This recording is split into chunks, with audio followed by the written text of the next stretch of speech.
Aujourd'hui, Isabelle Jeudi va venir vous présenter le cosplay au niveau international et pas juste les explications basiques du cosplay. Vous pouvez venir. Voilà, donc je vous présente Isabelle Jeudi, à qui je vais désormais passer le micro.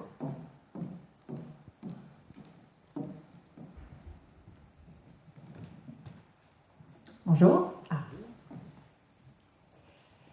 Eh bien, merci d'avoir bravé la réprobation nationale en loupant le match de foot et d'être venu me voir. On va donc faire une petite conférence sur le cosplay et le cosplay à un niveau un peu international, histoire de voir comment ça se passe donc un petit peu en France, mais aussi à l'étranger. Qui d'entre vous connaît un petit peu le cosplay, suit un petit peu ce qui se passe? Ouais, un petit peu au premier rang. Vous êtes cosplayer peut-être? Y a-t-il des cosplayers par ici? Un petit peu. Avez-vous déjà fait des concours? Non. Vous êtes déjà allé dans des conventions en costume? Ouais. Et est-ce que vous en porterez aujourd'hui? Non? Peut-être. Il serait temps de se décider. Et sinon, est-ce que certains d'entre vous aimeraient faire des concours? Non? Pas encore? Un jour peut-être? Il y en a des tout simples, hein, des concours. C'est pas forcément un niveau international dès le début. Écoutez, je vous souhaite d'en faire si jamais ça vous tente un jour. N'hésitez pas à vous installer pour ceux qui arrivent. On va prendre au fur et à mesure quand vous arriverez. Donc, la conférence va porter sur le cosplay dans les différents pays du monde. Alors, bon, certains d'entre vous connaissent déjà un petit peu ce qu'est le cosplay, mais j'ai jugé utile de reprendre un petit peu les bases, comment ça s'est créé, sous quelle forme ça existe dans le monde, mais également d'où ça vient et comment ça s'est un petit peu développé. Donc, pour me présenter très rapidement, je m'appelle Isabelle, je suis une cosplayeuse bretonne depuis 2005 maintenant. J'ai fait pas mal de concours au début et ces dernières années, je voyage plus pour des conférences, pour des ateliers, voilà, pour ce genre d'activité. Je ne fais plus du tout de concours. Donc j'ai mis cosplayeuse voyageuse parce que en fait le cosplay, ma pratique du cosplay c'est vraiment inscrite dès le départ dans une optique de voyage. Donc quand j'ai commencé le cosplay, il y avait malheureusement assez peu de conventions en province et en Bretagne, voilà, il n'y en avait pas beaucoup. Donc pour moi, déjà, aller dans une convention, ça impliquait forcément d'aller sur Paris. Donc déjà, c'était un petit voyage. Mais très rapidement, en fait, j'ai essayé d'aller voir un petit peu plus loin, donc dans d'autres régions, parce qu'il existait quand même, notamment à Nancy, par exemple, une des premières conventions en France, une des plus anciennes qui est lieu encore actuellement, c'est l'IMES. Donc ça m'a permis de traverser plusieurs régions et de découvrir d'autres endroits en même temps que je faisais du cosplay. Après, assez rapidement aussi, j'ai commencé à voyager dans d'autres pays, notamment en Angleterre, pas très loin, en Belgique, pour participer à des conventions. Et en fait, assez rapidement, vu que je faisais pas mal de concours et que j'ai eu la chance dès le départ d'être assez bien classée, je me suis présentée aux sélections du World Cosplay Summit, qui est donc le championnat du monde de cosplay. Donc, qui dit championnat du monde dit forcément public international. Ça se déroule au Japon. Et ça s'adresse du coup à des cosplayers vraiment du monde entier. À mon époque, il y avait 13 pays représentés. Aujourd'hui, il y en a près d'une trentaine. Mais déjà, faire partir là-bas, ça permettait de découvrir des communautés de cosplay d'autres pays. Et puis déjà aussi de partir au Japon faire du cosplay. Donc ça m'est arrivé, je me suis présentée une première fois en 2006. Et j'ai été sélectionnée en 2007 en fait. Et en 2007, donc je suis partie au Japon.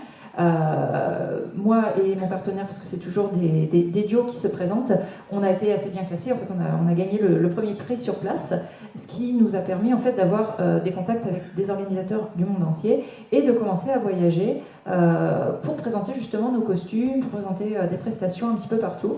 Et c'est comme ça en fait que j'ai accru un petit peu mon horizon de cosplayeuse. Donc très rapidement en fait, j'ai commencé à beaucoup voyager pour le cosplay. Donc j'ai continué toute seule, parce que mon partenaire de l'époque n'a pas continué de son côté. Mais du coup, même si j'étais seule, j'ai fait du coup pas mal de voyages. Et Sachant qu'en plus de ça, je travaille de base, mon métier de base s'effectue dans les conventions parce que je suis calligraphe. Je fais de base de la calligraphie latine, mais je me suis spécialisée un petit peu dans la calligraphie japonaise que j'ai commencé à apprendre en 2001. Et du coup, à l'heure actuelle, donc je fais évidemment des salons du livre, des foires, des interventions dans des médiathèques qui vont concerner... Je ne sais pas ce qui s'est passé. Que s'est-il passé? D'accord. Ouais. Bon, voilà. Donc, je présente mon travail de calligraphe dans tout un tas d'événements, y compris des conventions.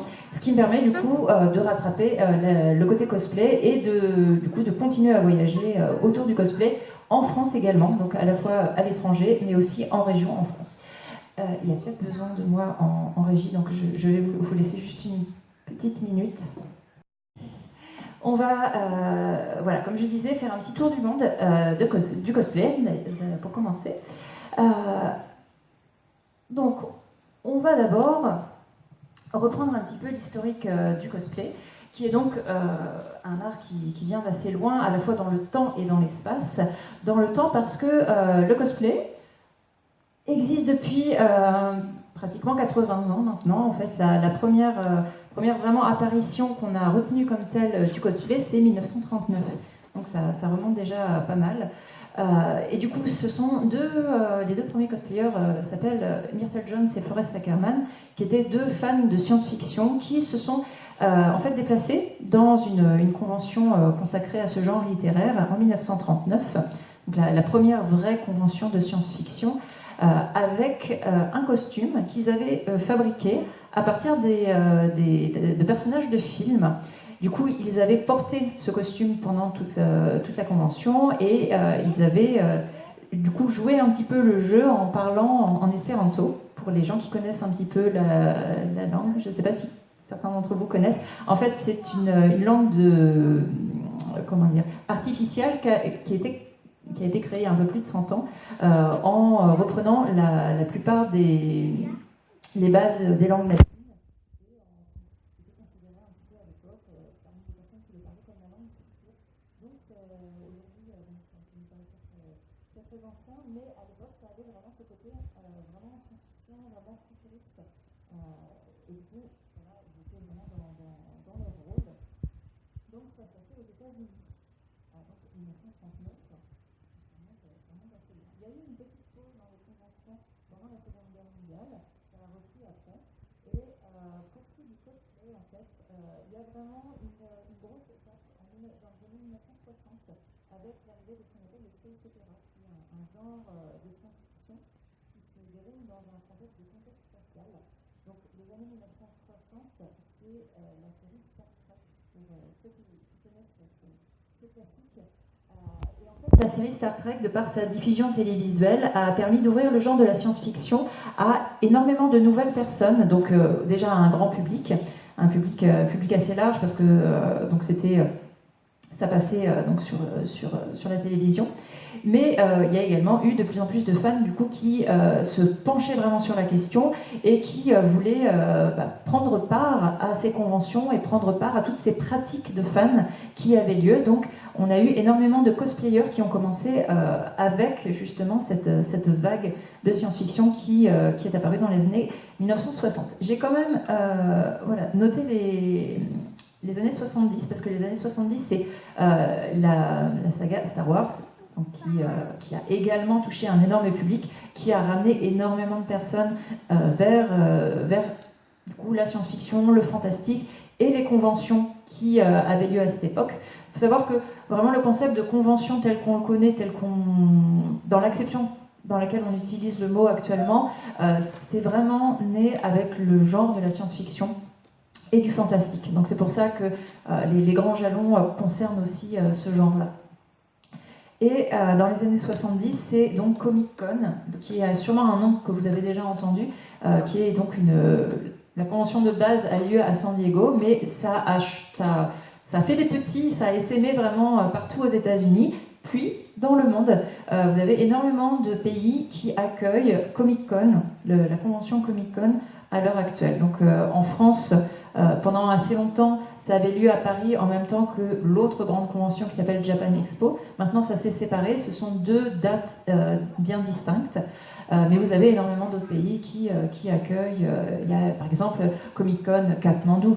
Il y a vraiment un peu partout, sur tous les continents, vous avez cette licence. Alors, il y a des organisateurs qui utilisent la licence Comic-Con, qui utilisent le mot Comic-Con sans avoir acheté la licence, auquel cas c'est des Comic-Con un peu non officiels. Et vous avez aussi des organisateurs qui veulent vraiment importer le concept tel qu'il existe depuis les années 70 et qui du coup créent une Comic-Con dans leur pays.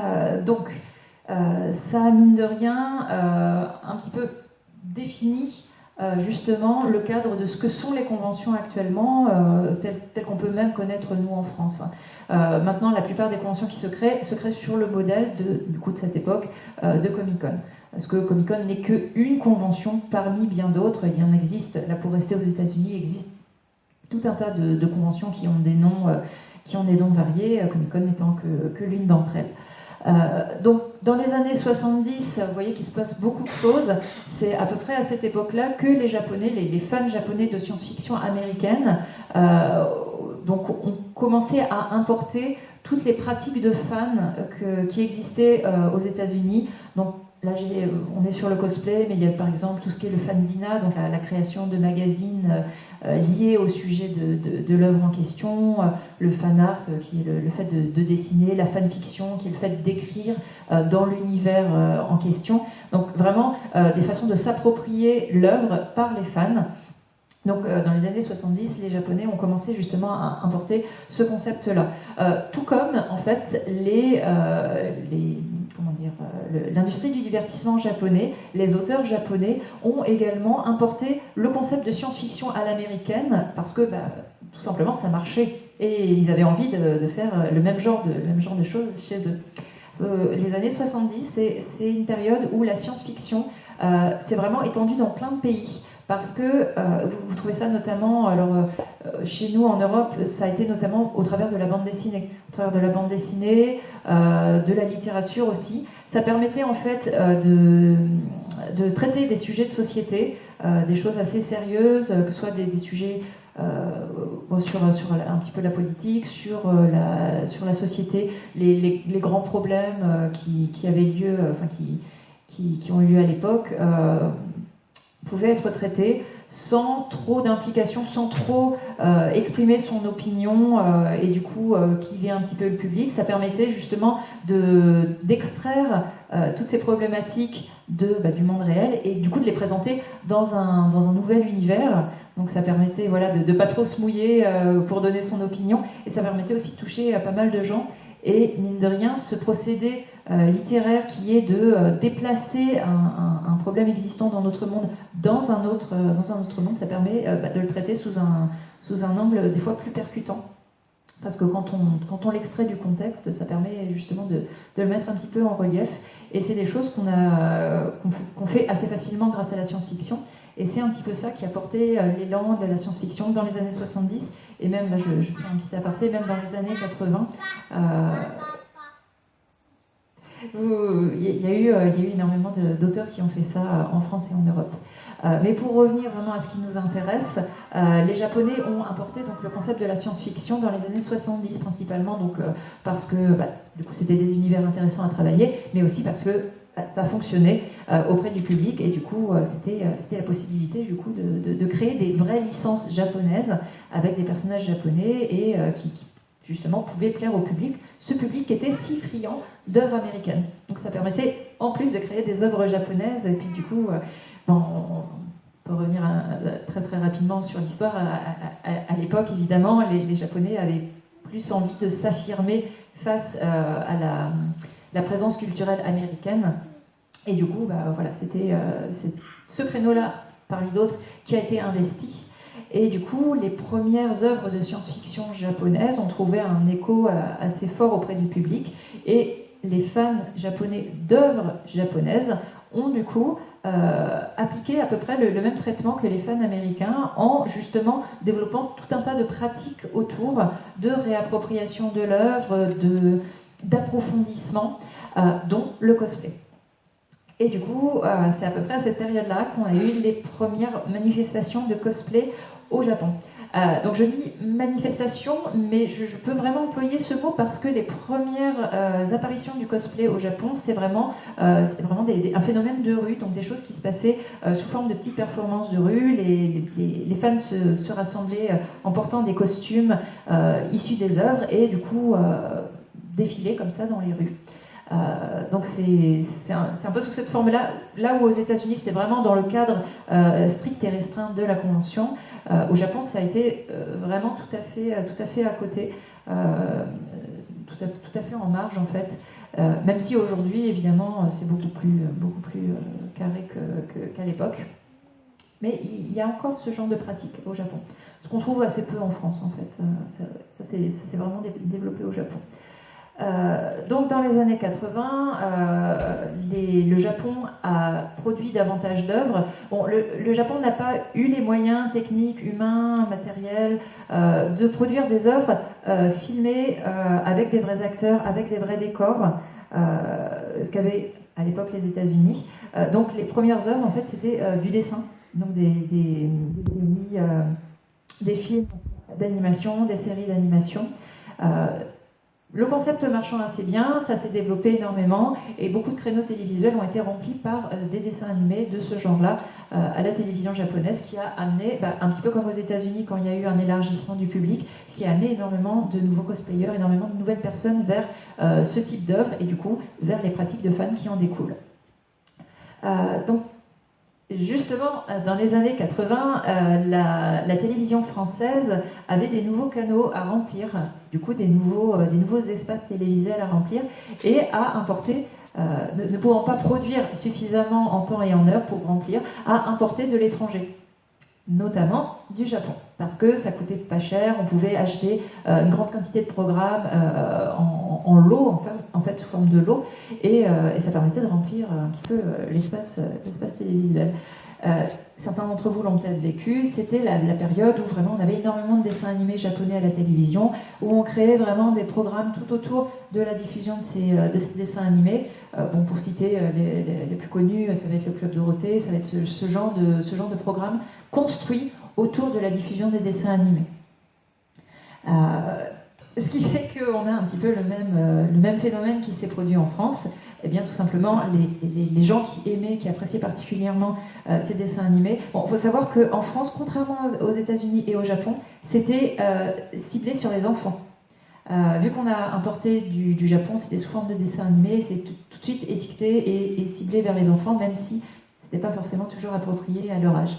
Mais du coup, il a fallu attendre peut-être un petit peu plus le temps que les enfants grandissent et se rassemblent ensuite, commencent à se renseigner sur l'origine de ces dessins animés, sur ce qui se faisait au Japon, se rassemblent en association ou en groupement d'élèves au sein des écoles et créent leur première convention.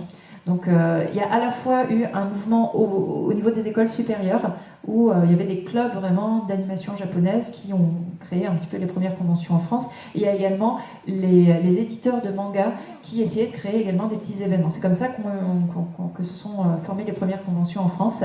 Et c'est dans le cadre de ces conventions-là que le cosplay est arrivé en France et a commencé à être pratiqué. Donc en France, c'est plus les années 90 pour le cosplay. Avec évidemment un gros boom dans les années 2000. Voilà, donc là je sors de la France, je reprends la carte globale du cosplay. Là c'est vraiment la mondialisation du cosplay depuis le début des années 2000. En 2003, le Japon a mis en place, donc je parlais tout à l'heure du World Cosplay Summit, le championnat du monde que j'ai remporté. En fait, il existe depuis 2003. En 2003, c'était un rassemblement de cosplayers de différents pays. Il y avait 5 pays étrangers invités. 5. Oui, si je ne me trompe pas, oui, c'est ça. Il y en avait 5. La France en faisait partie, d'ailleurs. La France a fait partie de la première édition. Jusqu'à 2005, c'était encore plus un rassemblement qu'un championnat. À partir de 2006, il y a eu le concept vraiment de championnat du monde, avec une équipe gagnante, et puis après des secondes, troisième places, voire un peu plus maintenant. Et du coup, à partir de 2006, il y a eu ce concept-là, cette idée de vraiment faire une grande finale qui a été mise en place. Donc, mine de rien, le début le début des World Cosplay Summit a vraiment apporté un nouveau souffle au cosplay et a montré qu'on pouvait justement mettre en place des initiatives vraiment au niveau international pour rassembler des cosplayers. Et ça, voilà, le World Cosplay Summit, c'est vraiment le modèle du concours de cosplay international, celui sur lequel les autres concours se sont basés, se sont créés avec, bon, évidemment, des variantes. Un petit peu comme Comic-Con tout à l'heure pour le concept de convention. Oui, au milieu des années 2000, il y a, du coup, nous, en France, ça a été plus les années 80-90, mais dans les années 2000, les États-Unis ont été sensibilisés à l'animation japonaise. L'animation japonaise qui restait quand même assez plutôt de niche aux États-Unis jusqu'à présent. À cette période-là, ça a connu un engouement, et ce qui fait que les Américains, qui étaient plutôt du coup sur les œuvres américaines dans leur convention, ont intégré justement la pop culture japonaise à des événements, soit des événements déjà existants, soit en ont créé des vraiment spécifiques pour ces œuvres-là. Donc ça a amené de nouveaux cosplayers, des cosplayers qui n'étaient plus du coup sur le fantastique, la science-fiction ou de manière générale les œuvres américaines, mais qui étaient du coup sur les œuvres japonaises. Donc en 2010, c'est l'époque où moi personnellement j'ai reçu des invitations de pays qui organisaient leur première convention. Donc il y a eu énormément de pays qui se sont lancés justement à mettre en place des conventions au début des années 2010. Là, je l'ai vraiment remarqué parce que je travaillais avec eux, du coup. Pas mal de nouveaux pays qui se sont lancés. Et à partir de là, évidemment, invitant des cosplayers internationaux, ont eu envie d'accueillir justement des compétitions internationales. Et beaucoup d'autres concours se sont mis en place à partir de là. Voilà, donc c'est ce que je mets là, au milieu des années 2010, donc c'est à peu près là où on se trouve actuellement. Il existe pas mal de concours internationaux dont les sélections soit se passent dans différents pays, soit se passent dans un pays précis qui va inviter du coup des cosplayers internationaux pour faire des présélections. Et puis après, les finales donnent toujours lieu à des grands spectacles. En France, on a la chance d'avoir plusieurs organisateurs de concours internationaux qui sont basés ici. Donc on a des finales de concours internationaux. Donc là, je vais citer par exemple l'ECG, que vous connaissez sûrement pour ceux qui sont cosplayers, où la grande finale du coup est toujours d'un niveau assez élevé. Mais on peut citer aussi l'Eurocosplay, on peut... Alors il y a des concours qui se déroulent aussi en Asie. Il y a des concours internationaux, mais aussi des concours au niveau des continents. Donc vous avez des concours qui vont être spécifiquement asiatiques, des concours qui vont vraiment, ou alors qui vont rassembler quelques pays, mais qui vont être dans des zones géographiques quand même plus restreintes. Tout comme il y a aussi des concours internationaux où là tout le monde peut participer. Voilà pour l'évolution, on va dire plus dans le temps. Mais l'évolution s'est fait aussi dans l'espace parce que de cette espèce de triptyque où on avait les États-Unis d'une part, le Japon de l'autre et l'Europe et on va dire les pays qui importaient les œuvres soit du Japon soit des États-Unis. Donc on avait justement ces trois grands pôles. Là on a maintenant actuellement vraiment sur tous les continents on a du cosplay. Bon, je n'ai pas cité les pôles, parce que, à ma connaissance, il n'y en a pas. Mais voilà, en Europe, Afrique, Amérique du Nord et du Sud, l'Océanie aussi, et l'Asie. Donc voilà, j'ai répertorié à peu près toutes les zones de ces différents pays où il y a des conventions et du coup du cosplay. Donc vous voyez que c'est vraiment très très large. Je citais le Népal tout à l'heure, mais ça... Et le Chili, vous avez l'Islande, l'Afrique du Sud, il y a vraiment dans tous les coins. Et vous en avez certains où ça existe depuis très longtemps. Oui, c'est super, t'as raison. Si t'as envie de voyager en convention, là, t'as tout ce qu'il te faut. Tu peux faire le tour du monde. Donc voilà, il n'y a pas vraiment de zone géographique où il n'y ait pas de convention aujourd'hui. À part donc voilà les pôles. On va se pencher un petit peu sur le cosplay en France, parce que je suppose que... alors, c'est peut-être pour certains d'entre vous, c'est peut-être le premier événement que vous faites sur le Japon où il est question de cosplay. Mais je suppose que certains d'entre vous voyagent aussi un petit peu, font des conventions, peut-être en Bretagne ou éventuellement à Paris. Je ne sais pas si vous avez déjà peut-être allé sur Rennes, sur Vannes, où il se passe aussi des choses. Ouais. Sur, il y a Pontivy aussi, Lannion en Bretagne Nord. Mais bon, peut-être que... Est-ce que vous allez à Paris des fois? Japan Expo par exemple, oui. Et à Lyon aussi. Milan? Non, à Lyon. À Lyon, d'accord. Lyon, oui, oui. Lyon, oui, là, Toulouse, Dijon, un petit peu partout en France, oui. Donc vous avez quand même un petit peu d'expérience, d'accord, de convention dans différentes régions. Bah, c'est intéressant parce que, un petit peu de la même façon, en France, il n'y a pas vraiment de zone qui soit, on va dire, épargnée par cette vague. Ce qui est bien du coup parce que les cosplayers, enfin les gens qui aiment ça, qui ont envie d'en faire, où qu'ils se trouvent, il y a quand même la possibilité, pas trop loin de chez eux, de participer à des événements, alors que ce soit des tout petits événements ou des grands salons professionnels. Donc le cosplay en France, j'ai dit tout à l'heure, c'est à peu près depuis les années 90. En France, ça a la spécificité d'être principalement pratiqué en convention. Il y a très peu d'événements extérieurs. Des fois, il y a des magasins, multimédia ou des librairies voilà, il y a éventuellement ce genre de magasin qui peut proposer. Des fois, des parcs d'attractions qui font appel à des cosplayers. Et puis après, des lieux de spectacle. Mais c'est un petit peu les seuls lieux où on a la possibilité d'être en cosplay. Après, évidemment, vous pouvez faire des séances de photos en extérieur. Ce qui est, on va dire, par rapport à la loi, ce qui n'est pas forcément tout à fait dans les règles, mais c'est toléré dans une certaine mesure. Après, pour tout ce qui est défilé dans la rue, par contre, là, il faut des autorisations spécifiques. Donc, souvent, il y a des organisateurs qui demandent des autorisations. Donc, souvent, ce genre de défilé, ça se fait en marge d'un festival ou d'un événement en intérieur. Sachez que si vous faites un rassemblement de cosplay entre amis en extérieur,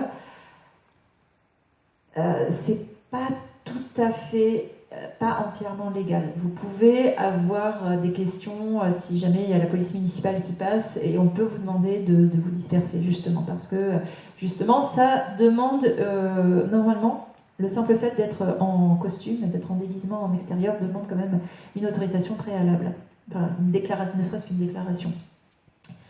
Donc tout ça fait que, et puis la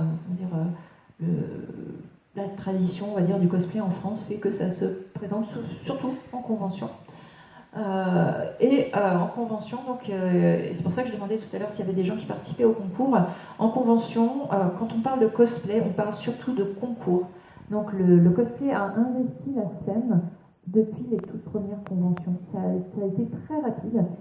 Donc, on a fait des spectacles sur scène et extrêmement rapidement, les spectacles ont donné lieu à des concours pour départager le meilleur cosplayer, la meilleure prestation scénique. Donc ça, c'est vraiment ce qu'on retrouve en France. Il fut un temps que c'était un petit peu une spécificité parce que tous les pays n'étaient pas non plus comme ça, mais avec le développement des concours internationaux, le concept de concours prend de plus en plus de place dans le cosplay, quel que soit le pays.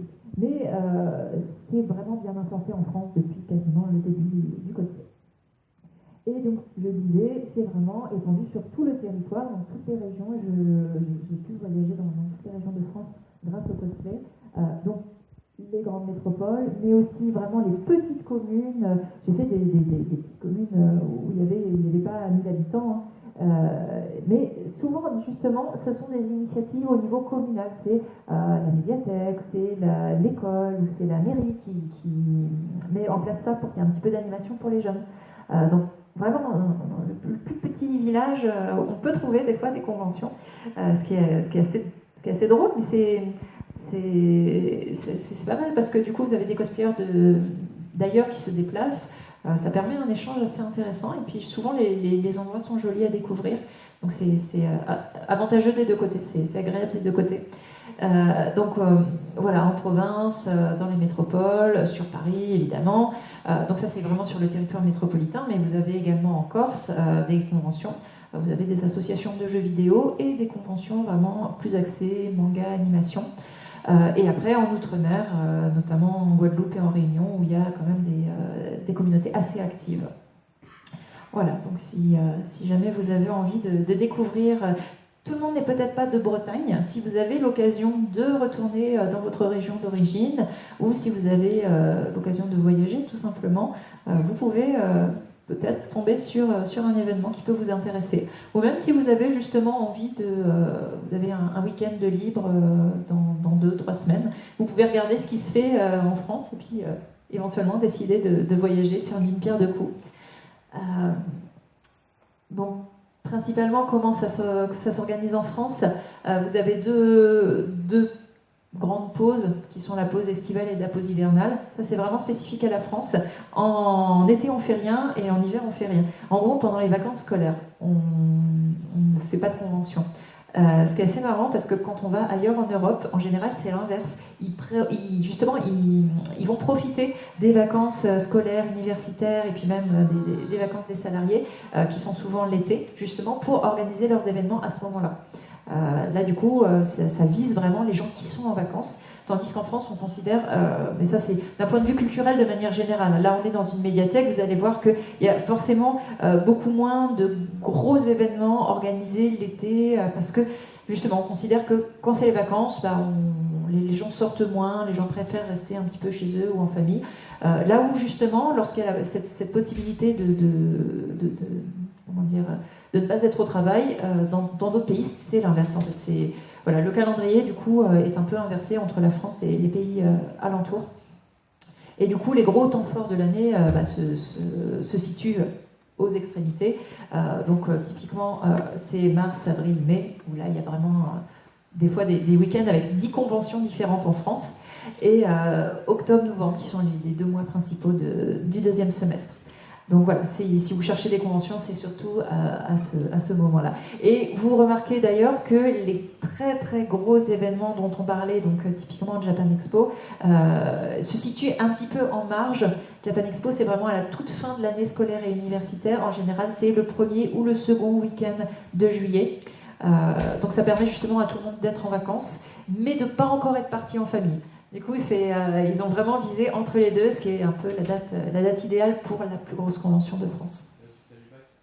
Oui, l'année universitaire et scolaire est finie, et puis les examens, du coup, sont finis, et on a eu les résultats. Voilà. Donc on peut y aller en toute sérénité. Donc voilà, si vous voulez un petit peu vous renseigner sur ce qui se fait en France, si vous voulez un petit peu aller voir ce qui se fait dans les différentes régions, il y a des petites choses à savoir pour bien se repérer lorsque vous êtes face à une liste de conventions par exemple. Vous avez à la fois des événements qui sont ponctuels et des événements qui sont habituels et qui reviennent à rythme régulier. Là je vous ai mis des exemples, hein, mais c'est certains parmi d'autres. Vous en avez qui existent depuis des années, voire même qui existent depuis le tout début et qui ont lieu tous les ans à la même date. Alors quand il s'agit de cycles réguliers, en général c'est une fois par an. Et ça revient tous les ans à la même date ou alentour, ou du moins à la même période. Vous avez certains événements qui se déroulent tous les 2 ans, mais principalement c'est tous les ans. Donc ça, ce sont les conventions qui vont revenir d'une année sur l'autre.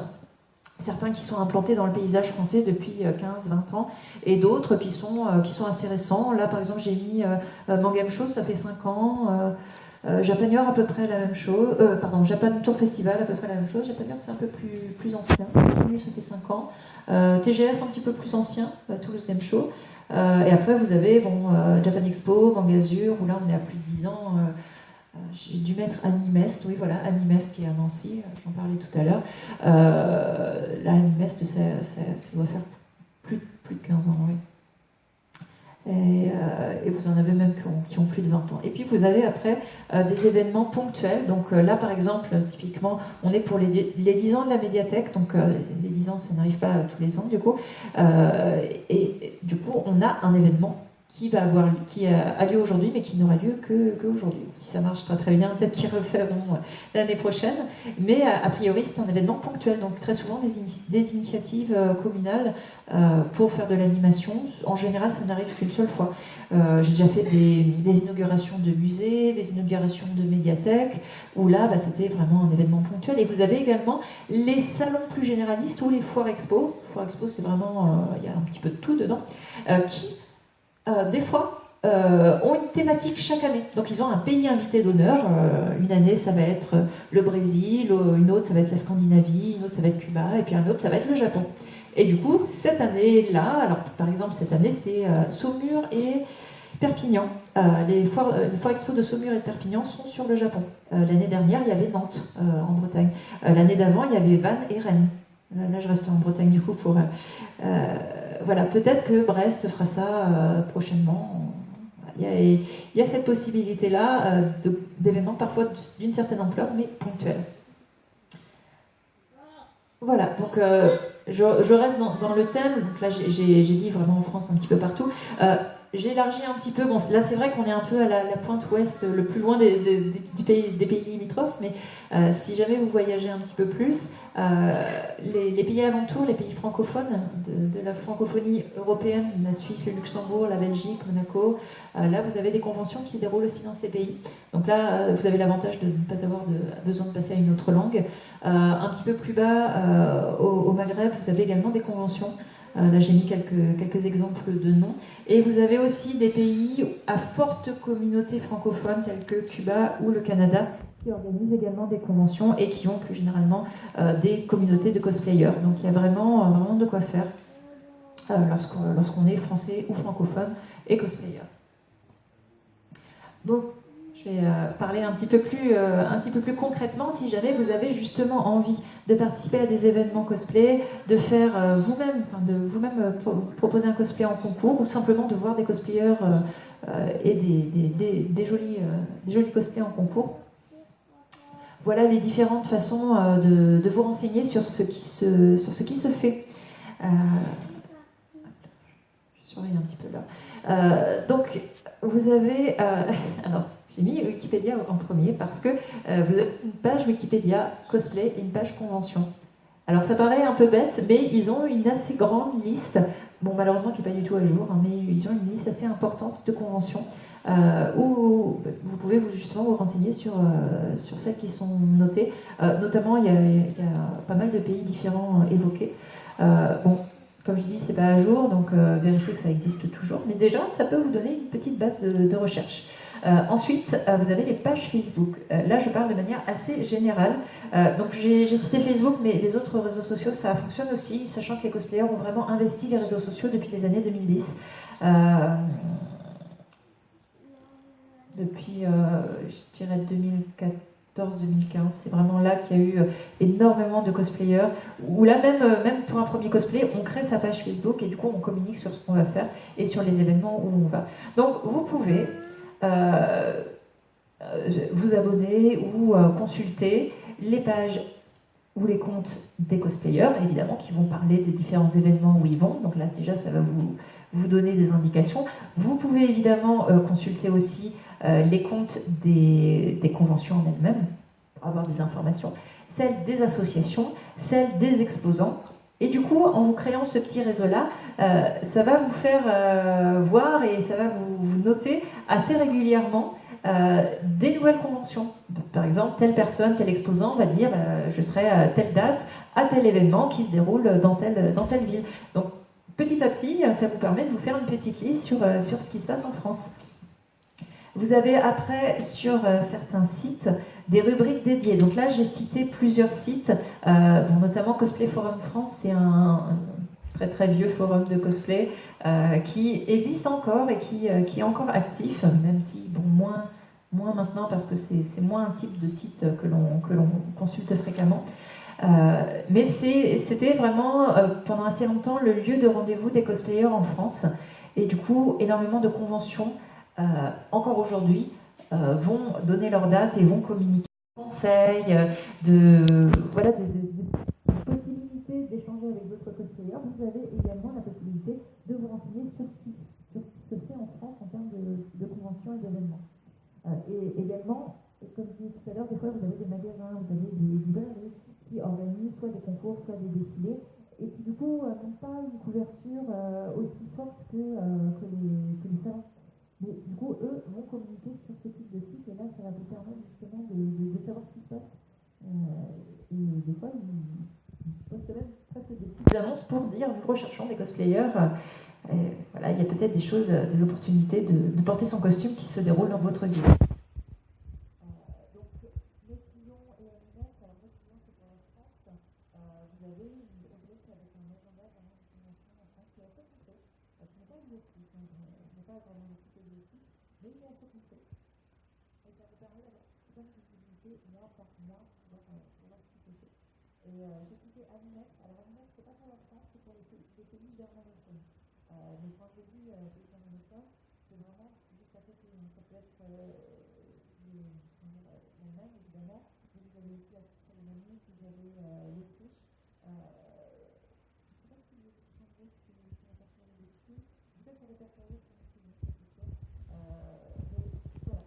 C'est à côté. Bon, tout le monde parle anglais là-bas, donc il n'y a pas énormément de difficultés à communiquer. Donc voilà, si vous avez envie d'aller voir un petit peu ce qui se passe outre-Rhin, vous pouvez vous renseigner sur ce site-là. Et après, vous avez vraiment les sites dédiés, où là, il ne s'agit pas juste d'une rubrique, c'est vraiment un site d'agenda, un site de listing de conventions et d'événements autour de... Alors, des fois, c'est autour du fantastique, et du coup, ça englobe tout ce qui est animation japonaise et jeux vidéo, ou alors, des fois, c'est vraiment typiquement japonais. Donc, le site Convention Geek, donc le blog de GG qui existe depuis assez longtemps. Il y en a d'autres, hein, si jamais vous avez envie, je pourrais vous faire une petite liste de sites à consulter. Mais ces sites-là, il s'agit vraiment d'un annuaire des conventions. Donc en général, vous avez une rubrique sur laquelle vous pouvez avoir un listing complet de toutes les conventions qui existent, qui ont eu lieu, ou qui sont prévues, ou dont la première édition est prévue à venir. Donc ça vous met vraiment tout ce qui existe ou a existé. Et vous avez aussi une rubrique en général calendrier, où là vous pouvez voir vraiment spécifiquement ce qui va arriver mois par mois, et du coup vous organisez. En général, vous avez aussi des options de recherche par région ou par département, ce qui vous permet d'avoir une visée plus précise, suivant ce que vous recherchez évidemment, si vous voulez voir ce qui se passe autour de chez vous, ou si vous voulez voir ce qui se passe à une date précise. Voilà, donc c'est comme ça que vous pouvez vous renseigner assez facilement. Et après, bon, ça c'est chacun son organisation, hein, mais justement, je parlais de faire un listing à chaque fois qu'on a vent d'un événement. Si vraiment ça vous intéresse, mettez-le en mémoire quelque part, de manière à ce que même si cette année vous ne pouvez pas le faire, peut-être que dans l'avenir ça pourra vous intéresser, notamment si vous êtes cosplayer et que vous cherchez des endroits où porter votre costume. Parce que justement, quand on est cosplayer et qu'on veut passer sur scène en concours ou hors concours, hein, mais des fois on recherche des endroits où c'est possible, parce qu'on a envie de le porter en convention, et du coup, encore plus quand on veut faire un cosplay en groupe, c'est-à-dire se mettre à plusieurs pour faire des personnages d'une même série ou d'une même œuvre, eh bien il faut trouver un endroit et une date où on est tous disponibles. Donc ça peut être assez intéressant d'avoir justement cette visibilité-là. Voilà, n'hésitez pas à utiliser des calendriers, des plannings, des outils d'organisation, soit sur papier, soit en logiciel ou en ligne.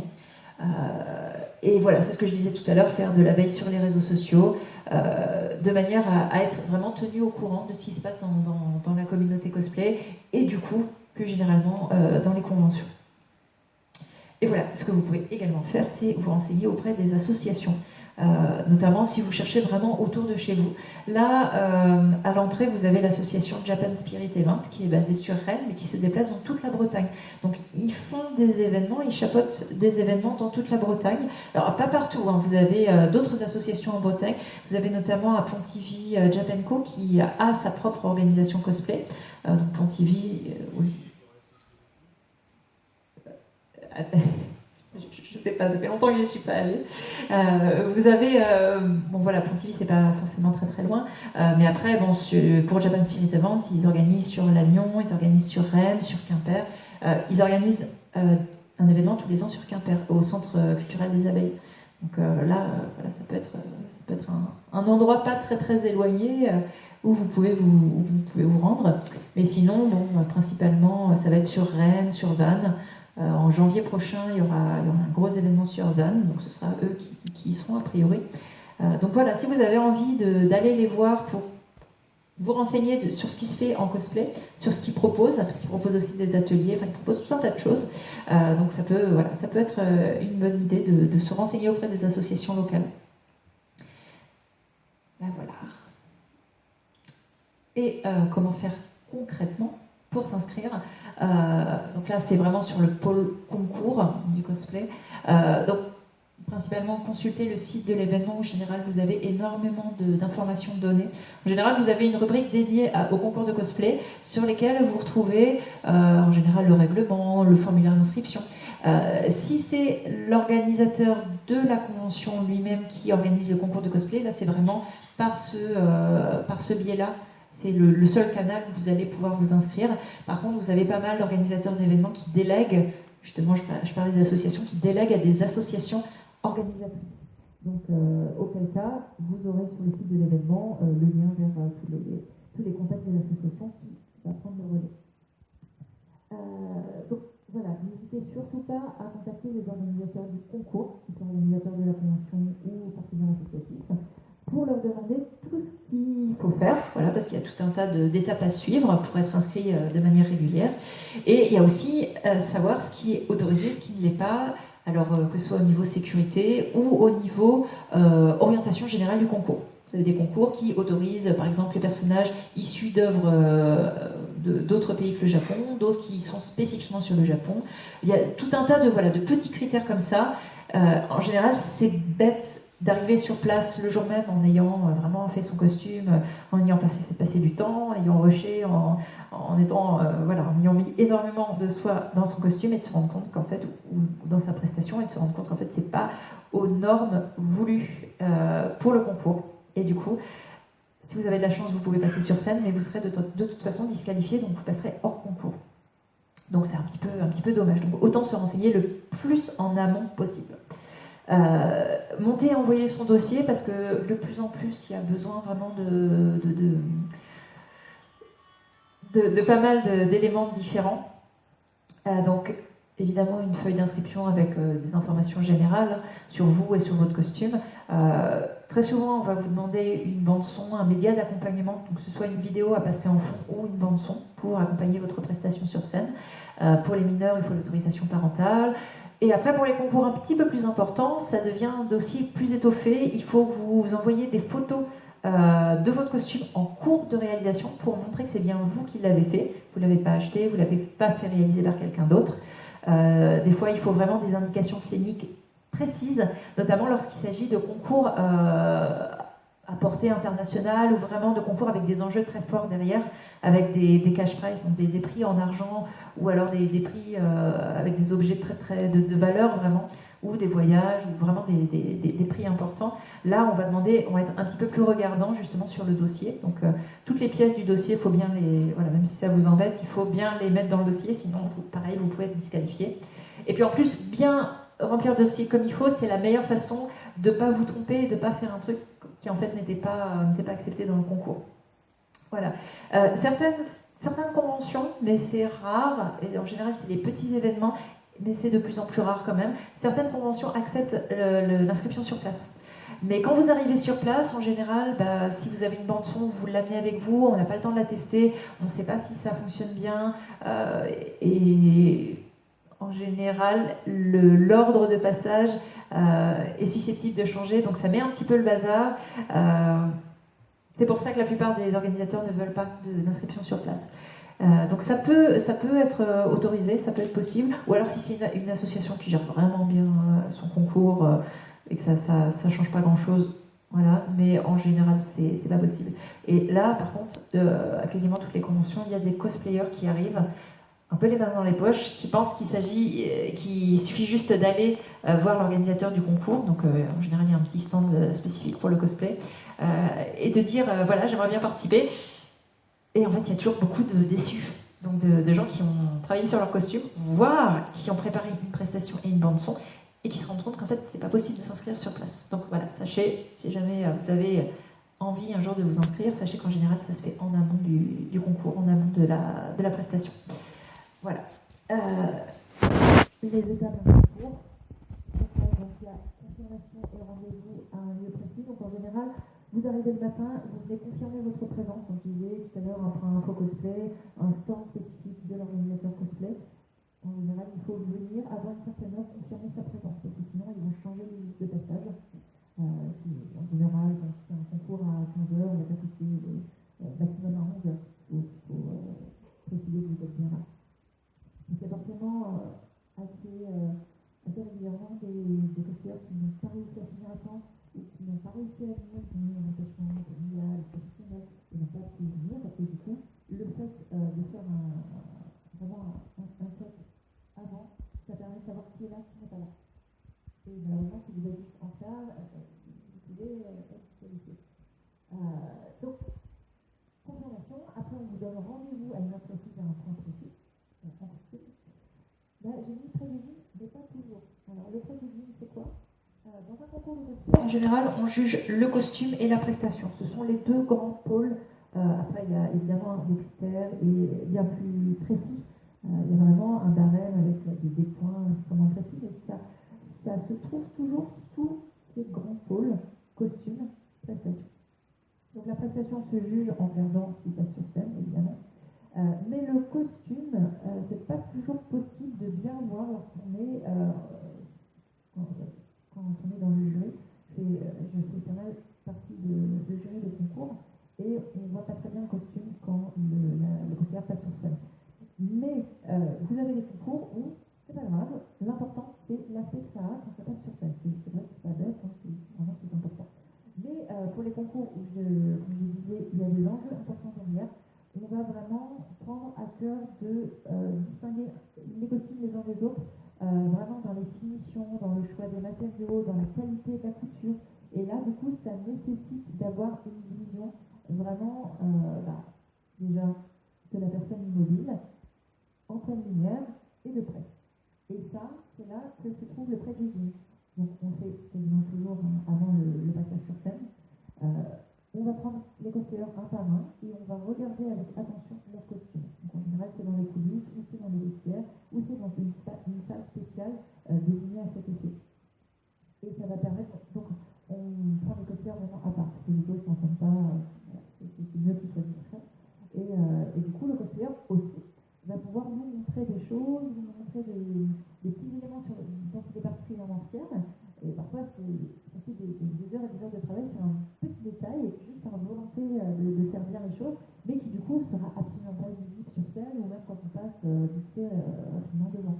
Donc ça permet vraiment de voir les petits détails et du coup d'avoir une meilleure appréciation du costume. Donc c'est ce qu'on appelle, alors ça c'est vraiment un terme anglais du coup, qu'on n'a pas encore traduit, qu'on appelle le pré-judging.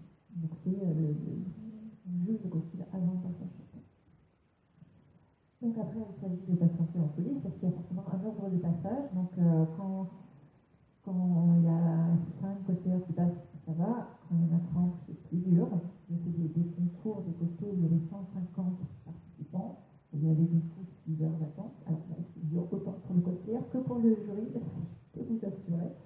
Où ça se passe vraiment sur toute la journée ou sur toute l'après-midi.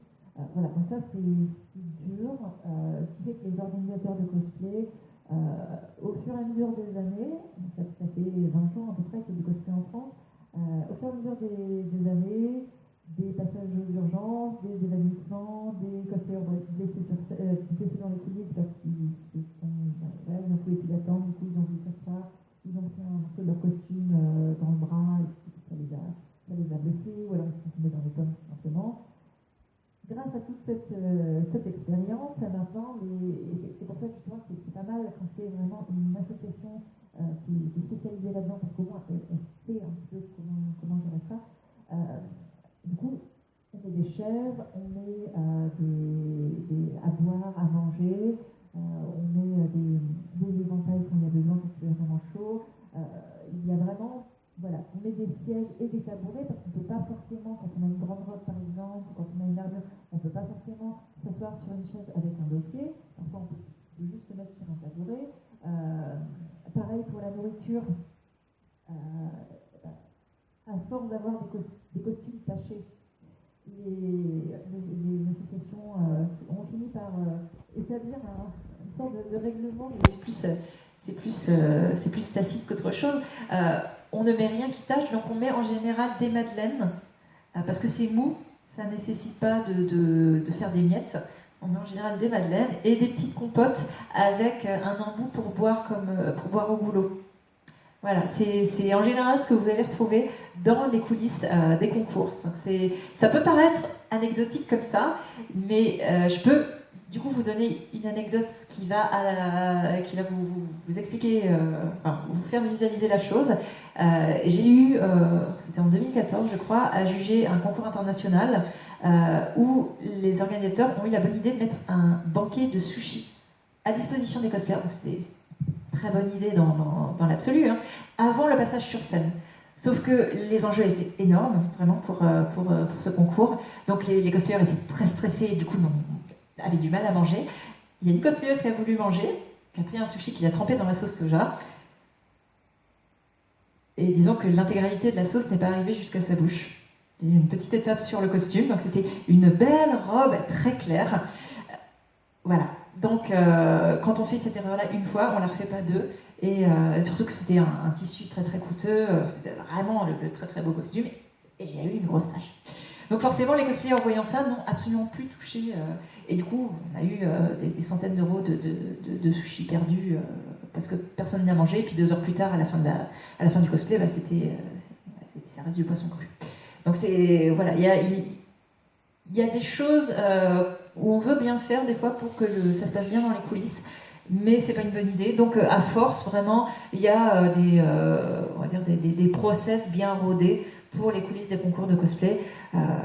Parce que par exemple, moi, l'année où j'ai été sélectionnée pour le World Cosplay Summit, juste avant, il y a eu 3 heures de retard sur la scène de Japan Expo, et juste avant le passage, la cosplayeuse qui est passée juste avant moi a fait une syncope. Et du coup, elle s'en est remise hein, sans trop de problème, mais elle n'a pas pu passer sur scène. Parce qu'en tombant, elle est cassée son costume. Voilà. Donc même si on lui a mis les pieds en l'air et qu'elle a repris ses esprits, le costume était cassé. Et puis, de manière générale, de toute façon, c'est pas conseillé de reprendre une activité tout de suite après. Donc il y a eu énormément d'évanouissements dans les vestiaires, dans les coulisses des concours de cosplay. J'en ai vu pas mal. Et à force, parce que j'ai commencé le cosplay en 2005, à l'époque, on n'avait pas forcément de vestiaires, on n'avait certainement pas de miroir dans les vestiaires, et on avait en général un vestiaire, fille-garçon. On faisait un peu comme on pouvait. Des fois, les organisateurs de conventions pensaient qu'on pouvait se changer dans les toilettes, sauf que les toilettes, ça dépend de l'état. En général, c'est la meilleure façon de salir le costume. Donc ça a énormément évolué, et j'ai vu cette évolution en tant que participante au concours, puis en tant que jury, après, en tant que membre du jury, et en tant que co-organisatrice sur certains événements aujourd'hui. Voilà, du coup, l'attente en coulisses, c'est souvent ce que vous allez voir de votre journée si vous faites un concours de cosplay. Malheureusement, si vous faites un concours de cosplay, vous n'allez pas voir grand-chose de la convention, vous allez passer énormément de temps, pas mal de temps en vestiaire, énormément de temps en coulisses, un tout petit peu de temps sur scène. Et puis après, vous allez faire quelques photos parce que vous serez content, mais voilà, en général, la journée est bien entamée à ce moment-là. Donc le passage sur scène, c'est quand même l'apothéose du concours. Vous passez pas beaucoup de temps sur scène, comme je le dis là. Généralement, c'est 1 minute pour un cosplayer solo et 3 minutes pour un groupe. Ça, c'est de manière générale. Des fois, ça va jusqu'à 5 minutes pour un groupe, 3 minutes pour un solo. Des fois, c'est plus court. Des fois, c'est 45 secondes pour un solo et 2 minutes 30 pour un duo, pour un groupe, pardon, ce qui n'est pas énorme. Donc il y a énormément de choses qui se déroulent dans ce petit laps de temps. Donc vous allez passer sur scène, faire votre prestation ou pas votre prestation si vous n'en avez pas. Et donc à la fin, ça c'est malheureusement souvent les cosplayers, surtout quand c'est leur première fois, oublient, mais à la fin, on demande en général de se poser, de venir poser au devant de la scène pour les photographes et aussi pour le jury. Voilà, pour avoir une dernière vue du costume sur scène. Voilà, c'est comme ça que ça se passe. C'est très intense. doit répéter un maximum avant de manière à pouvoir mettre quelque chose de thématique et à faire exactement ce qu'on doit faire. Là, vous voyez, tel que je suis installée, vous êtes éclairé, je vous vois. C'est pour ça que j'arrive à visualiser où vous trouvez au long terme. Par contre, lorsque vous êtes sur scène pour un concours de cosplay, le public n'est pas éclairé. Donc vous voyez, enfin, sauf si c'est en plein jour évidemment, mais si dans une salle de spectacle, dans un auditorium, dans un plusieurs de configuration, vous ne voyez pas le public. Donc vous n'avez pas vraiment de repère. Donc il faut vraiment que vous ayez intégré en vous vos repères en termes spatial, en termes de jeu de regard, d'expression faciale. Laissez faire, c'est bien un entraînement. Donc l'entraînement souvent nécessite d'avoir fini son costume à temps, de manière à avoir suffisamment de temps à les tester porter, les tester avec des décors, éventuellement avec des accessoires et tout ça. Voilà, donc c'est prendre à l'avance et puis répéter tout ça. Et à la fin, donc, les explications après sur les tests de libérer, et à la fin, tous les costueurs, à la fin du concours, déjà tous les costueurs qui sont un peu sur scène pour faire un photo, à la fin des passages, et du coup, quelques minutes ou quelques heures après, tout le monde va monter sur scène, et il va y avoir la remise de prix, et là, on va annoncer donc, soit un vainqueur, soit les 3 premiers, ça peut être aussi réparti en costume, prestation, ça peut aussi être réparti solo et groupe. Voilà, en fonction du nombre de cosplayers participants, évidemment, si on a 150 et si on a 5, comme je disais tout à l'heure, 150, on a fait qu'un seul, et par contre, on a vu pas mal à 80, 150, il y avait 20 prix. Il y avait 10 prix principaux et 20 prix par les et 10 autres prix par les sponsors. Mais c'était des prix thématiques. Il y avait grand gagnant, 1, 2, 3. Après, il y avait plus costumes, prestations, accessoires, armures, couture, etc. C'était plus thématique. Ça permettait aussi, parce que vous avez peut-être pu voir, ne serait-ce qu'en photo, que le cosplay recouvre une assez grande variété de formes différentes. Vous avez autant la grande armure, vous avez le costume historique, vous avez le masque en fourrure entièrement animal des pieds à la tête, vous avez les cosplays de robots, vous avez des choses beaucoup plus simples en couture, enfin beaucoup plus simples d'aspect, mais qui en couture sont extrêmement complexes, parce que tout va être justement dans la gestion du patron, dans le patronage et puis dans la coupe, du coup. Donc c'est assez varié, et pour pouvoir départager, des fois c'est très difficile parce que le niveau est à peu près équivalent, mais le costume est totalement différent. On peut faire des catégories justement. Par contre, dans un concours avec 5 personnes, en général il y a un gagnant et éventuellement un coup de cœur, mais ça se limite là. Donc voilà, je crois que j'ai fait le tour de ce que je voulais vous dire.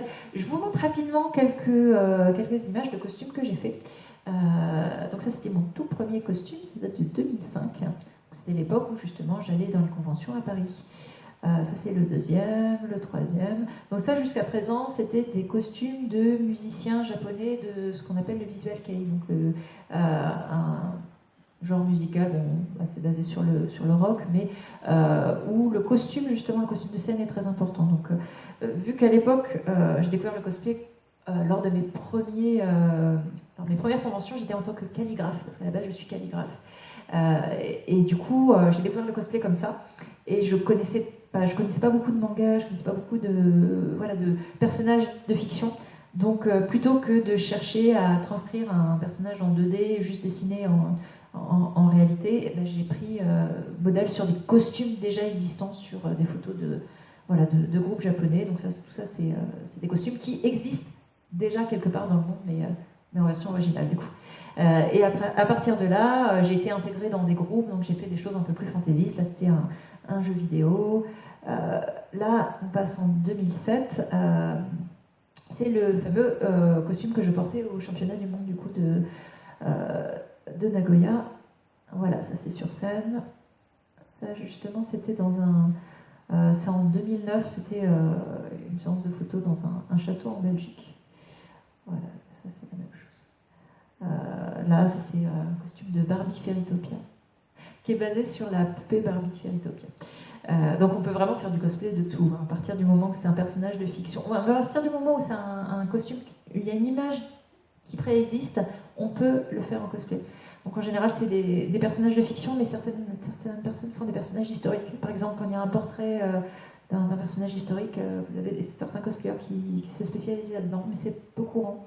En général, c'est plutôt de la fiction et très souvent de la pop culture. Alors ça, c'est 2010. J'avance un petit peu dans le temps. Souvent, on me dit, c'est ce costume-là que les gens préfèrent, de ceux que j'ai fait. 2011. Voilà, alors 2012 pour celui-là. Ça, c'était pour un spectacle au Brésil, avec les grandes ailes. Alors ça a la particularité, ça c'est un travail que j'ai fait à cette période-là sur les figurines. Donc là, c'est un cosplay de figurines, ce qui fait que les matériaux que j'ai employés sont des matériaux qui brillent tous. Autant pour la perruque, qui du coup était peinte et était vraiment rigide, autant pour le tissu qui était un tissu brillant, et puis évidemment les ailes qui étaient en plus dorées. Voilà ce que ça donnait sur scène. Donc ça c'est beaucoup plus récent. C'est là on voit que je suis calligraphe du coup. C'est l'éternité qui est écrit sur la neige. Ça c'est une intervention cosplay que j'ai fait à Briançon. Donc c'est vraiment, on a dit il y a vraiment partout en France. Donc ça en fait c'est dans une station de ski des Hautes-Alpes et ils avaient, alors ils le font plus maintenant, mais ils avaient pendant quelques années un festival de bande dessinée qui s'appelait Bulle de glace. Donc ils invitaient des auteurs de bande dessinée et ils avaient voulu 2 ans de suite, en 2014 et 2015, j'ai participé les 2 années, ils avaient voulu ouvrir justement sur le manga et ils avaient fait intervenir des créateurs de jeux vidéo et des auteurs de manga et des cosplayers. Du coup j'avais fait une conférence un peu comme celle-ci, avec le fameux costume de Barbie, donc vous voyez, qui est pas très couvert. Je l'avais fait en fait dans la montagne de nuit, parce qu'il m'avait pas prévenu que ce serait en extérieur. Donc ça, c'est les aléas que connaissent tous cosplayers. Le fait que ce soit le costume porté n'est pas toujours très pertinent avec la météo extérieure. Voilà, donc ça c'était une petite séance de photos vraiment au sommet de la piste, à côté français. Pas côté italien. Ça, c'est un peu plus tard, c'est 2015, ça, celui-ci. Ça permet de voir un petit peu l'évolution. Et ça, du coup, c'est un château en Autriche, à côté de Vienne. Voilà. Et donc là, l'intérêt, c'est le travail sur la perruque. La perruque, en fait, c'est une robe d'inspiration médiévale. Et la coiffure aussi. Et en fait, c'est un personnage de jeu vidéo. Qu'on appelle un personnage non jouable, qu'on voit juste en écran, mais il est toujours fixe dans la même position. Et là, une espèce d'énorme couronne de cheveux, ça fait des épaisseurs et des épaisseurs. Et là, du coup, c'est directement fixé sur un casque. Donc j'ai vraiment un casque que je peux attacher un peu comme un casque de moto, en fait, sauf que la bride ne se voit pas. Et ça permet d'avoir énormément de volume d'un seul coup. Donc c'était un casque en polystyrène, donc c'est très léger. Parce que si j'avais tout fait en fibre la perruque, là c'est moi qui l'ai entièrement fabriquée, si j'avais tout fait en fibre, ça aurait été très lourd. Donc voilà, on peut mettre au point des petites techniques et des petits trucs pour faciliter l'enfilage, faciliter la vie du cosplayer parce que c'est pas forcément très confortable de porter un costume et c'est assez lourd et ça donne chaud. Et ça, c'est plus traditionnel japonais, ça, du coup. C'est toujours un personnage de fiction, hein, mais c'est sur une base de yukata, donc l'équivalent d'un kimono. Voilà, avec alors celui-ci, si ça vous intéresse, est exposé sur mon stand. J'ai un stand à l'extérieur, dans les Barnum, et il est exposé, donc si vous avez envie de voir, notamment au niveau des fleurs, les fleurs, je les ai fabriquées moi-même, je les ai fabriquées en mousse. Ce sont des feuilles de mousse plates qu'on utilise pour, vous savez, faire fabriquer des petites formes aux enfants. En fait, si vous les chauffez, vous pouvez les déformer. Et on peut fabriquer tout un tas de fleurs différentes. Donc là, c'est des roses, mais on peut aussi fabriquer des tulipes, on peut fabriquer des lys, en fonction de la courbure dans laquelle on va les tordre. Il suffit de les chauffer. Donc ça, la mousse chauffée, c'est un matériau que les cosplayers utilisent beaucoup. Pas mal d'accessoires de ce que vous avez vu avant ont été faits en mousse. Et beaucoup de pièces d'armure aussi sont faites en mousse, peintes par-dessus évidemment. Mais on peut faire beaucoup de choses avec de la mousse, parce que, comme je disais juste avant, ça a l'avantage d'être très léger. Voilà. Donc ça c'est ma première convention au Maghreb, c'était non ma deuxième, ça c'est en Algérie du coup, dans une médiathèque, une maison des jeunes, voilà. Donc ça c'était en 2016 et voilà c'est le dernier que j'ai mis. C'est le dernier que j'ai mis. Et voilà, celui que j'ai là est un tout petit peu plus récent. Alors il n'est pas complet parce que je fais aussi des ateliers à côté, donc il faut que ça reste assez mobile. Mais donc voilà, vous avez autre petite chose. C'est un costume du jeu vidéo Sakura Taisen, pour ceux qui connaissent. Voilà. Alors, je vous ai montré quelques photos, je vous ai parlé pas mal. Maintenant, je pense que ça va être à vous, si jamais vous avez envie de me poser des questions, de faire des remarques ou autres. Il y a un deuxième micro qui peut circuler parmi vous, donc n'hésitez pas à faire signe. Et puis, Alexandra vous apportera le micro. Peut-être que j'ai tellement parlé que vous savez déjà tout. Est-ce que quelqu'un a envie d'intervenir ? Ça peut être tout simplement me poser des questions sur comment j'ai fait tel ou tel élément d'un costume par curiosité, combien de temps ça m'a pris, etc. Ou si vous avez une maison de vacances ou de la famille dans telle ou telle région, tel ou tel pays, vous pouvez me demander s'il se passe des choses par là et puis je vous donnerai des dates et des noms d'événements. Là, je repasse rapidement les costumes que j'ai montrés. Là, les ailes sont faites en carton plume. C'est un matériau assez léger. Là, l'empennage, en fait, il est droit. Les deux ailes sont dans le même axe, tandis que l'autre costume avec des ailes, voilà, ça c'est un empennage en papillon, donc en V. Comme ça. Donc là, en fait, ce sont des parois du plastique pour parois de douche, avec du plastique doublé avec un plastique ondulé à l'intérieur, comme un carton, mais en plastique. Voilà, qui est fixé sur une armature d'égouttoir à vaisselle.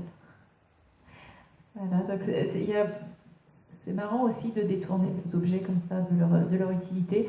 Il n'y a pas forcément besoin d'avoir énormément de budget pour fabriquer un costume. On peut vraiment, en faisant de la récup ou en réfléchissant tout simplement à ce qu'on... Alors lesquelles ? Celles-ci, les autres ? Oui, celle-ci. Celle-ci, j'ai dessiné, j'ai découpé au cutter, c'est tout simple. Vu que à la fois ça c'est une figurine et l'autre aussi c'est une figurine, enfin c'est une poupée du coup, j'avais en fait les modèles, je les avais chez moi, je les ai achetés spécifiquement pour, donc il me suffisait de reporter les dimensions à grande échelle et après redessiner, découper et puis voilà. Alors ça se porte comme un sac à dos, il y a des petites bretelles, ça tombe bien parce que le costume a déjà des bretelles, donc les bretelles du costume sont en fait les bretelles des ailes. Ça s'enfile vraiment très facilement. Et les autres, c'est un petit peu la même chose, mais c'est un peu plus compliqué parce qu'il y a des ouvertures dans le costume. Donc en fait, les bretelles passent sous le costume. Il y a une petite ouverture, donc c'est mieux le mettre à deux, ce costume-là. Voilà, d'avoir quelqu'un pour aider à l'arrière. Mais sinon, les découpes, voilà, ça se fait comme ça. Alors, ce matin, j'ai animé un atelier de fabrication de seaux pour la calligraphie, où justement, il s'agit de découper. Alors, je crois que j'avais une participante qui est venue à la conférence, si je ne me trompe pas. Donc, il s'agit vraiment de découper sur du tout petit format, des choses très très précises. Donc, en soi, tout ce qui est travaux manuels et loisirs créatifs, j'en faisais déjà beaucoup avant de faire le cosplay. C'est pour ça que j'ai pu, dès le départ, faire du cosplay sans... Parce qu'au départ, je savais pas coudre, hein, j'ai appris en faisant. Donc là, c'est plein de bricolage, de récupération, voilà. Mais j'avais déjà l'expérience de la manipulation de la matière pour créer des petits objets, pour créer des visuels que je visais. Donc j'avais ce prérequis-là. Mais après, on peut aussi commencer le cosplay sans rien y connaître, parce que maintenant, il y a énormément de tutos sur Internet, il y a énormément de cosplayers qui publient sous forme soit de vidéos, soit de textes, voire il y a des livres qui paraissent sur le cosplay. Il y en a qui sont disponibles en librairie, il y en a qui sont disponibles sur les stands de boutiques de cosplay en convention, que vous pouvez aussi commander sur Internet. Donc maintenant... On va dire que c'est quand même beaucoup plus facile de commencer en 2018 qu'en 2005.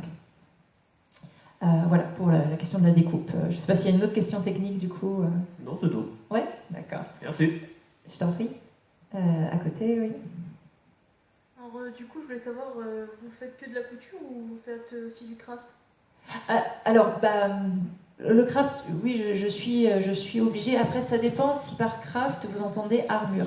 Armure, en soi, les personnages en armure sont principalement des personnages tirés de jeux vidéo. Et même si je suis joueuse, c'est pas ce type de jeu vidéo qui m'intéresse. Donc, j'ai pas vraiment d'attrait vers, on va dire, tout ce qui est MMO, tout ce qui est, tout ce qui est LOL ou compagnie. C'est pas vraiment mon truc. Donc, c'est pas des costumes qui m'attirent beaucoup. Maintenant, j'ai quand même fait un petit peu d'armure, j'en ai pas forcément beaucoup. Ouais, il y a que celui-là où il y a vraiment de la pièce d'armure. Ça, je l'avais fait avec du plastique. Mais en fait, pas du plastique. Maintenant, on vend du plastique thermoformable vraiment spécifique pour le cosplay. En fait, moi j'en avais vu au Japon dans des magasins, dans des grands magasins où il y avait des rayons loisirs créatifs. On vendait vraiment du plastique thermoformable pour le cosplay et il y avait même des démonstrations sur des parties de costumes. Et ça, j'ai vu ça dès 2000, alors pas en 2007, mais dès 2008. J'ai vu ça au Japon et depuis des années. Début 2010, en fait, on en a en Europe. Avant, on en avait en Allemagne, maintenant on en a en France. Ça se trouve très facilement, et puis il y a régulièrement des nouveautés de toutes les couleurs, de toutes les textures, de plus en plus maniables, avec des temps de refroidissement différents. Donc maintenant, ça se trouve très facilement. Là, en fait, j'ai juste détourné des bouteilles d'eau. En fait, je les ai avec un sèche-cheveux professionnel qui monte à 240. Du coup, il y a un souffle d'air suffisant et suffisamment chaud pour déformer légèrement et du coup faire prendre la forme qu'on veut. En fait, alors je sais, ça je l'ai fait en 2010. Je sais pas si à l'heure actuelle ce sera encore possible parce que je sais que après, vu que c'est de la récup, de bouteilles d'eau, forcément les bouteilles d'eau ont changé parce que les réglementations ont changé, notamment pour tout ce qui est déchets. Donc je ne sais pas si le plastique utilisé maintenant s'y prêterait aussi bien qu'à l'époque. Mais à l'époque, j'avais utilisé les bouteilles d'eau, mais maintenant, il n'y aurait plus besoin, vu qu'on trouve très très facilement du plastique thermoformable qui justement, est beaucoup plus facile à travailler. Donc là, c'est... bon, je pense qu'on peut qualifier ça de craft. La partie ailée et la partie armure sur les jambes, du coup. Je ne sais pas si vous voyez très bien sur l'image. Ça va encore. Voilà. Ceux qui ne voient pas, il y a de l'armure au niveau des jambes, notamment. Ouais, après, voilà, il y a pas mal de récupération. Là, le buste, c'est artificiel. Hein. C'est un buste en plastique, pareillement. Et bon, il y a les crânes aussi fabriqués. Là, les cornes sur la tête. Bon, là, c'est surtout par contre, c'est surtout du tissu. Là, on peut appeler craft les roses en mousse. Ça va dépendre en fait du costume. Là, il y avait le travail sur le chapeau, mais après, ça restait surtout du tissu. Principalement, je reste dans le tissu, à part pour les accessoires. J'ai pas mis tous mes costumes. Hein. Là, c'est une petite sélection. Oui, un petit raté sur le micro. Ça reste une sélection où j'ai les meilleures photos parce que j'ai pas souvent l'occasion de faire des séances de photos, donc j'ai pas de très très jolies photos de mes costumes. J'ai rarement le temps en fait. Mon activité principale reste la calligraphie et en général c'est assez court la période de temps où je vais me cosplay. Je pense que c'est la fin du micro. Ça tombe bien, c'est à peu près la fin de la conférence dans peu de temps. Voilà, donc là c'est juste une sélection. J'en fais un peu quand il y a besoin, mais c'est pas, on va dire, c'est pas ce qui m'intéresse le plus. Par contre, j'aime beaucoup fabriquer des accessoires, des pièces de décor. Voilà, je sais pas si ça répond à la question. La question concernait peut-être justement l'armure. Oui. Oui. Non, je suis plus cosplayer, ce qu'on appelle un cosplayer tissu que armure. Voilà. Parce que c'est vrai qu'il y a un peu la grande séparation maintenant, depuis qu'il y a cette mode un petit peu de l'armure. Là, moi, du coup, je me situe plus niveau tissu. Voilà. Ça, après, c'est ce que je disais, il y a des grandes branches dans le cosplay. Après, c'est soit suivant les goûts, suivant les habitudes, ou suivant les centres d'intérêt, tout simplement. Voilà. Est-ce que quelqu'un d'autre aurait une dernière question? Je ne sais pas si on a le temps pour une dernière question. Du coup, je voulais savoir si vous avez d'autres projets cosplay. Oui, j'ai d'autres projets cosplay. En fait, j'en fais quelques-uns par an. Vu que je fais pas de concours, j'ai la chance de pas avoir de deadline à respecter. Mais j'en fais en fait dès que mon activité me permet d'avoir un petit peu de temps. Là, par exemple, j'ai eu une saison très très chargée. Depuis mars, en fait, j'ai toutes les semaines un salon. Donc, vu que c'est tout le temps beaucoup de déplacements, et puis j'ai surtout au mois de mai, j'ai eu 2 fois de suite 10 jours d'affilée, notamment sur des foires expo où là, c'est vraiment tous les jours. Donc voilà, dès que mon emploi du temps de calligraphe me permet d'avoir un petit peu de disponibilité, je fais un petit peu de cosplay. Du coup, c'est 2-3 par an, voilà. Principalement, je les expose sur mes stands. Je les porte de temps en temps. Voilà. Alors là, pour être un peu plus spécifique, je suis sur un costume de Touken Lambo, si vous connaissez peut-être. Non. Non. C'est un jeu japonais. Et sinon, je fais aussi des costumes, des créations originales. Ça, j'en ai fait un petit peu. Et puis ces derniers temps, j'ai recommencé à en faire.